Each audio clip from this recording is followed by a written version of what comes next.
السلام علیکم۔ میں ہوں محمد رمضان ایوب اور آپ دیکھ رہے ہیں ہمارا یوٹیوب چینل۔ میں شکر گزار ہوں کہ آپ نے ہماری ویڈیو دیکھنے کے لیے اپنا وقت نکالا۔ ناظرین، متنازع ٹویٹ کیس میں اعظم سواتی کی ضمانت منظور۔ اسلام آباد ہائی کورٹ نے متنازع ٹویٹ کیس میں گرفتار پاکستان تحریک انصاف کے سینیٹر اعظم سواتی کی ضمانت منظور کر لی۔ سینیٹر اعظم سواتی کی درخواست ضمانت پر سماعت چیف جسٹس اسلام آباد ہائی کورٹ جسٹس عامر فاروق نے کی۔ اعظم سواتی کے وکیل بابر اعوان نے عدالت میں دلائل دیتے ہوئے کہا کہ سندھ اور بلوچستان کی ہائی کورٹس نے اعظم سواتی کے خلاف مقدمہ ختم کر دیا۔ انہوں نے جیب سے ایک کمپلین نکالی اور مقدمہ بنا دیا۔ میں نے کبھی ایسی ایف آئی آر نہیں دیکھی جس میں ٹائم اور وقوع کی جگہ نہ لکھی ہو۔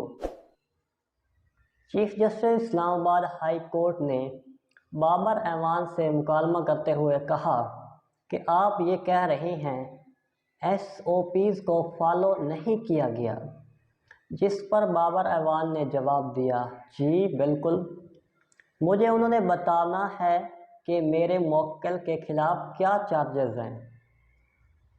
مقدمہ اس کیس میں واجب العمل ہی نہیں تو فیئر ٹرائل کہاں سے ہوگا؟ بابر اعوان نے مزید کہا کہ قانون کے سامنے کوئی اچھا برا نہیں جب تک اس پر جرم ثابت نہ ہو سکے۔ ڈپٹی اٹارنی جنرل نے دلائل دیتے ہوئے مزید وقت کی استدعا کر دی، جبکہ عدالت نے دوران سماعت استفسار کیا کہ کیس کے چلان کی کیا پوزیشن ہے۔ ایف آئی اے حکام نے بتایا کہ 24 دسمبر کو چلان جمع ہو چکا، کل 3 جنوری کو سماعت ہے۔ ڈپٹی اٹارنی جنرل نے کہا کہ انہوں نے جرم دوبارہ کیا ہے، پہلے بھی ایک کیس زیر سماعت ہے، جبکہ ایف آئی اے حکام نے بتایا کہ اعظم سواتی نے ٹوئٹر اکاؤنٹ سرنڈر نہیں کیا۔ اسلام آباد ہائی کورٹ نے ایف آئی اے حکام سے مکالمہ کرتے ہوئے کہا کہ آپ نے پہلے خود ہی جسمانی ریمانڈ ختم کیا، کیا کوئی ٹیمپرنگ کا چانس ہے؟